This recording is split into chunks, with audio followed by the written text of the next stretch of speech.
big fan of time traveling shows. Doctor Who, Quantum Leap, any episode of Star Trek that had them going in the past, that haunting Christopher Reeve movie, Somewhere in Time.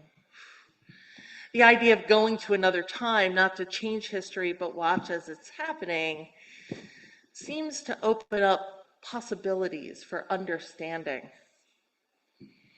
Now, the Easter story, as we know it, isn't all bunnies and chocolate eggs, nor is it, for Unitarian Universalists anyway, a doctrine one must believe or be branded a heretic. We're already heretics, it's fine. The actual Easter story, full of complexities and contradictions, is much more interesting and tells us about the moment we are in. Now, I know time travel isn't actually a thing, at least at the moment. The way the universe works, it just doesn't seem possible. Well, that is, unless the Good Places concept of Jeremy Bearimy is right, and time does loop back on itself in a pattern that looks like it says Jeremy Bearimy. But given what we know, we can only take it on faith that it might be possible one day. So in the meantime, we can use our imaginations and go on a bit of a time-traveling journey together. All you need is your curiosity, your imagination, and your mind open to possibility. So close your eyes for just a moment and imagine that whatever we're in that allows us to travel in time means that we have landed in the first century of a common era. The place is the Middle East, Israel and Judea along the Jordan River Valley, which, to put into geographic context, is about the same size as the region from DC to Philadelphia. We step out of our time machine, and here we are. It's hot and it's dry. Smells a little like camel. We have landed in a village, it seems, outside of Jerusalem called Bethany. All around us, we see people getting busy as though something big is happening. Music wafts in the air as houses are cleaned and meals are prepared and bags are being packed. And you might hear the familiar words from the Psalms or a familiar passage from the Torah. From Exodus chapter 12, verses 1 through 3, 6 through 8, 24 through 27. God said to Moses and Aaron while still in Egypt, "This month is to be the first month of the year for you. Address the whole community of Israel. Tell them that on the 10th of this month, each man is to take a lamb for his family, one lamb to a house. Keep it penned until the 14th day of this month, and then slaughter it. The entire community of Israel shall do this at dusk. Then take some of the blood and smear it on the 2 doorposts and the lintel of the houses in which you will eat it.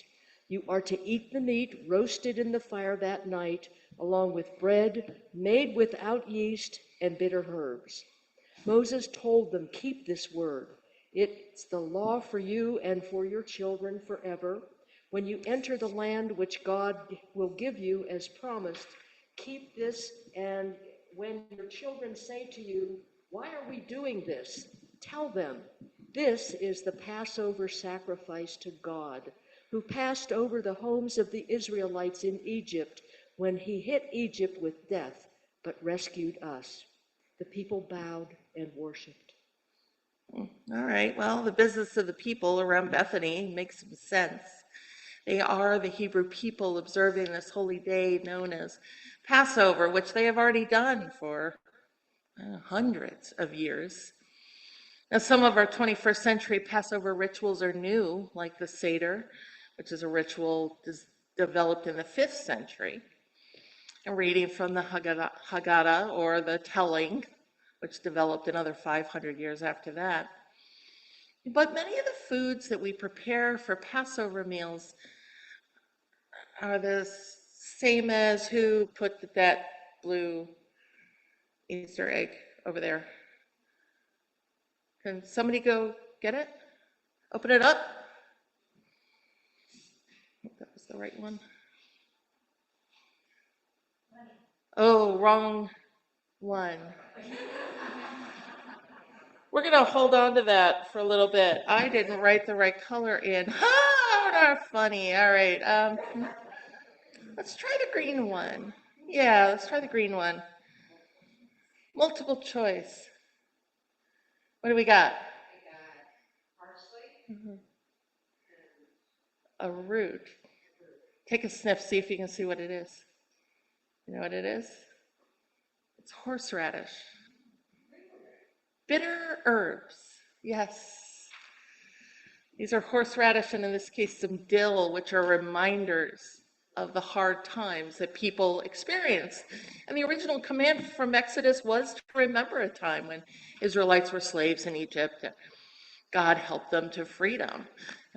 Man they call Moses first pleaded with the Pharaoh, "Let my people go." And when that failed, Moses helped them escape slavery and go back to their homes, the promised land.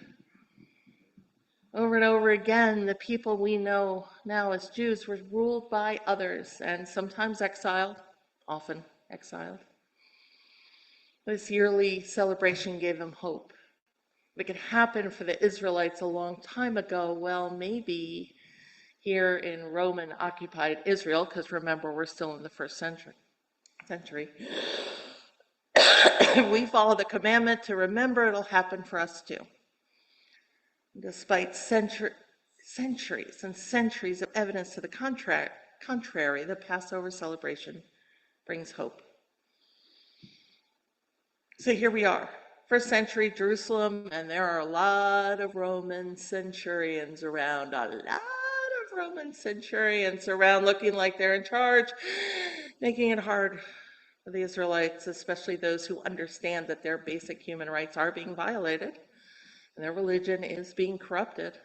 Again, these people who want to follow their faith freely are in a desperate search for hope, for something they're not sure will ever come. How long, O Lord, they pray, how much longer must we wait? And while it may seem foolish, they still prepare the lamb and the herbs and the unleavened bread. And because everyone still lives within 100 miles of Jerusalem, many of them will still try and go to the temple, the big one in the middle of the city, because that's where the official observances take place. From the book of Matthew, chapter 21, verses 5 through 11. Nearly all the people in the crowd threw their garments down on the road, giving Jesus a royal welcome. Others cut branches from the trees and threw them down as a welcome mat. Crowds went ahead and crowds followed, all of them calling out, "Hosanna to David's son. Blessed is he who comes in God's name. Hosanna in the highest heaven." As he made his entrance into Jerusalem, the whole city was shaken. Unnerved, the people were asking, "What's going on here? Who is this?" The parade crowd answered, "This is the prophet Jesus, the one from Nazareth in Galilee." Well, now, those of you who were here in 2025, last week, heard us talk about this moment, this prophet.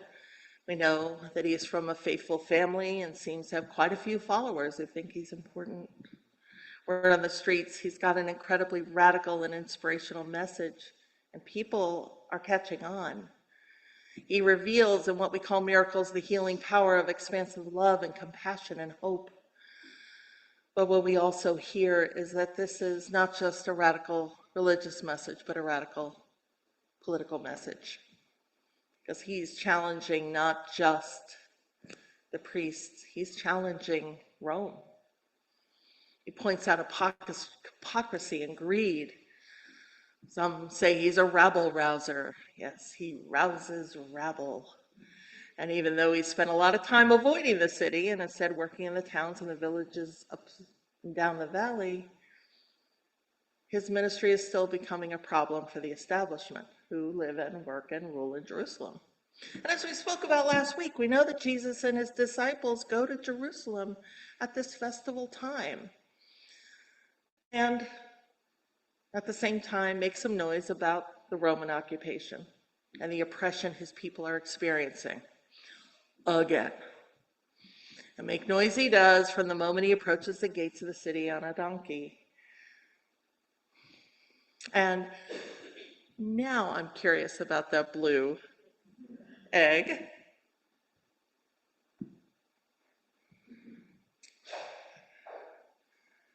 And it is money. It is coins, right? Well, we know that one way Jesus challenged the status quo was talking about wealth and charity and income inequality and usury. And he was famously flipped over a few tables soon after he got into town, right? Is that why we have money here?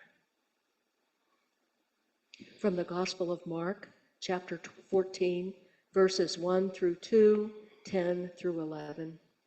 In only 2 days, the 8-day festival of Passover and the feast of unleavened bread would begin.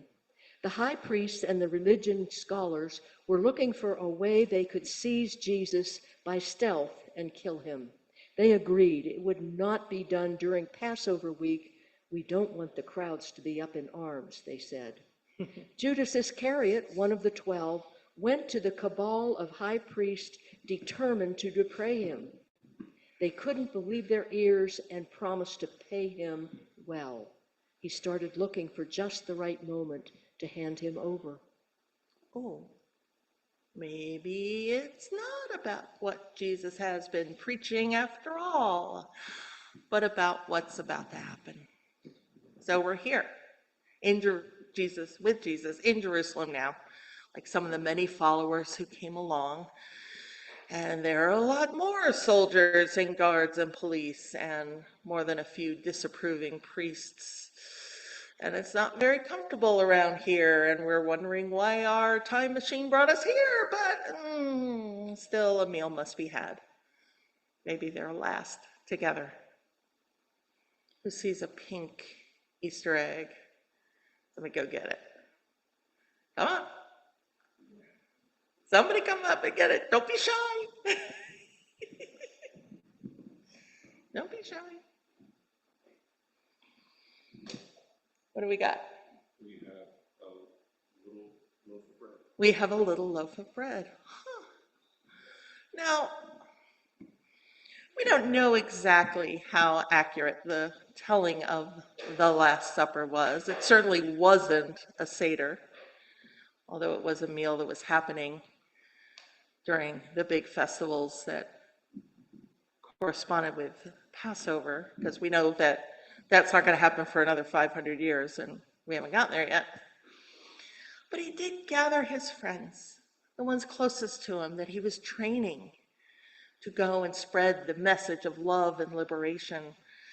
These disciples needed reassurance, so Jesus tells them when they eat bread and drink wine, they should remember him, remember the work they've done together, remember the commitment, the covenant that they made to one another and their God. Times are about to get really rough. The people will rise up, the government will use force, the people will resist, and the people could die. And yeah, it would be easy to deny involvement, betray one another, lose hope, give up, go home. Jesus asked them not to give up, to remember their covenant and remember their cause. And that's exactly what happens. After the meal, Judas leads Roman soldiers to where Jesus is praying, and he's arrested for standing up to empire. He's brought before the Roman court where Pontius Pilate tries him, punishes him, and when the people who fear for their own safety demand it, they turn on Jesus, and Pilate has him crucified, a particularly cruel death that is both painful and shockingly public. People mock him by putting a crown of thorns on his head, and eventually Jesus is left alone to die.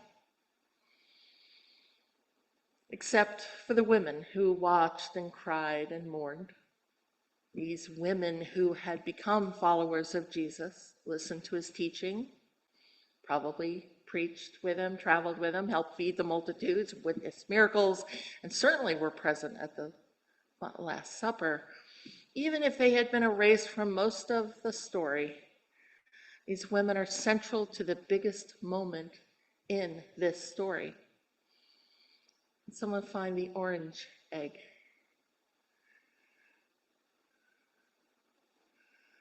Aha, Dan's got it. All right. What's in there? Ah, spices. Yeah, you see, in the first century, women were in charge of funeral arrangements, and they would use spices and special cloths to prepare the body for ritual and put the body in the burial tomb, and to use the Yiddish word, they would sit shiva. They'd watch and they'd cry and remember, and each night they'd go home and get ready to come back the next day, knowing that on the morning of the third day they were to come back to do the final rituals you do when someone you love has died, the final prayers, the final preparations for burial. From the Gospel of Mark, chapter 16, verses 1 through 8. Well, we need to open a purple egg. Oops, did I mess that up? Go ahead and read. Go ahead and read. When the Sabbath was over, Mary Magdalene, Mary the mother of James, and Salome brought spices so they could embalm him. Very early on Sunday morning, as the sun rose, they went to the tomb. They were worried out loud to each other, "Who will roll back the stone from the tomb for us?" Then they looked up, saw that it had been rolled back. It was a huge stone, and walked right in. They saw a young man sitting on the right side, dressed all in white. They were completely taken aback, astonished. He said, "Don't be afraid. I know you're looking for the Jesus the Nazarene, the one they nailed to the cross. He has been raised up. He is no longer here. You can see for yourself that the place is empty. Now, on your way, tell his disciples and Peter that he has gone on ahead of you to Galilee. You'll see him there exactly as he said." They got out as fast as they could, beside themselves, their heads swimming, stunned. They said nothing to anyone. So when the tomb is opened and nothing is there, well, you can imagine how frightening that would be. I mean, I don't know what I would do. It isn't just any body that's missing. This is their teacher, one of the most important people they've ever met, whose ministry was not just moving, but remarkable for his time, for any time, really. Now, if you read the whole of the Christian scriptures straight through, you have a pretty good idea what happened next, including how the women were chastised and discounted for the telling of their story. And only after the men had met the very much alive Jesus on the road and poked into his wounds did they believe what the women had reported, and he was resurrected. I think we need to leave the first century and Jerusalem and think about this a bit. Let's come back, close your eyes, and return to 2025, Finksburg, Maryland. Those men on the ground, on the road, sound an awful lot like us. We like to have proof. I mean, we are grounded as a free religion, free to search responsibly for truth and meaning. Faith in this case seems almost unbelievable, foolish even. I mean, it's the kind of ridiculous to look at an empty tomb and decide that what it actually means is the missing body many was raised from the dead, and not actually just stolen or actually not dead. Faith is a pretty foolish thing when you're looking through the eyes of reason and fact. Even Paul, in his letter to the Hebrews, describes the foolishness of faith in writing that faith is the substance of things hoped for and the evidence of things not seen. And yet, without faith, there is no hope. Faith, as foolish as it seems, is the substance of things hoped for. Lordy, do we need faith right now? Do we need hope right now? All around us is anger and violence and hate and destruction. And it would be so easy to simply take care of our own, deny involvement, betray one another, lose hope, give up. But we are asked over and over by our faith, by love, not to give up, to remember our covenant, to remember our shared values, to remember our cause. Yeah, on the face of it, it seems foolish, and to lean into the story of a man from over 2,000 years ago as a basis for hope seems especially foolish. But here's what we know. Those who heard him 2,000 years ago heard his message of hope.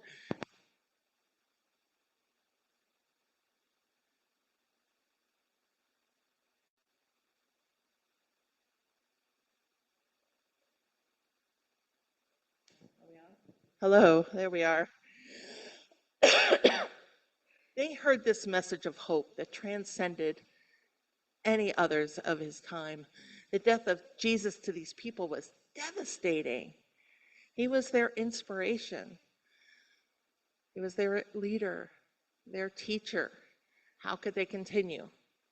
Imagine the cynicism of the disciples knowing the one they believed in had been killed by the state that they had been resisting for the last 3 years. Yet in that cynicism and loss, the women react not with tears, but with emptiness. And despite the emptiness, they go through the motions, doing what needs to be done.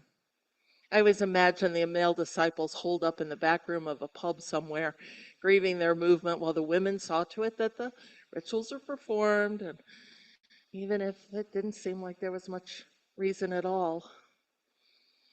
And it was through the act of going through the motions, despite the emptiness and pointlessness, that they found the beginnings of resurrection. It didn't happen that day. Anyone who has lost someone beloved knows that there are many hard days, busy days, taking care of what must be taken care of. And then more hard days as the daily grind returns. But slowly, healing happens. We remember our beloveds. We remember those who taught us and loved us into being. We remember the invisible strings that keep us connected. Slowly, healing happens. And I suspect for those people 2,000 years ago, the hope of resurrection crept in slowly over time. This story grows because his followers needed hope, the hope that Jesus preached in the face of continued oppression. The story remains because if we have ears to hear, we can still hear our own stories in the stories he told.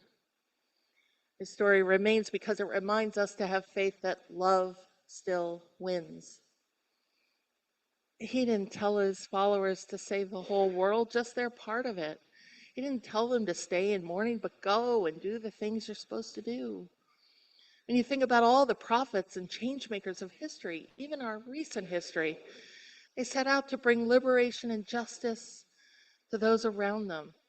They began as we should, with friends, neighbors, fellow congregants, our communities, because that is where we affect change, with our own unguided and hopeful faith, our foolish hope for a better future.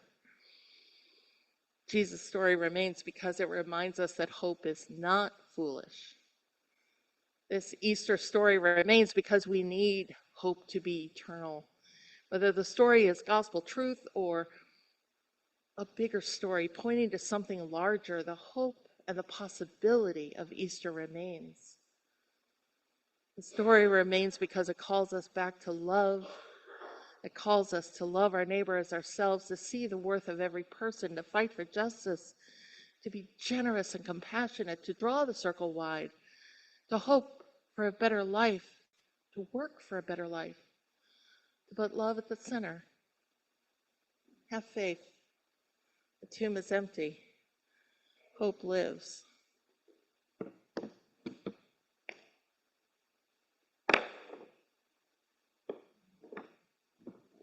And there's your resurrection. Happy Easter.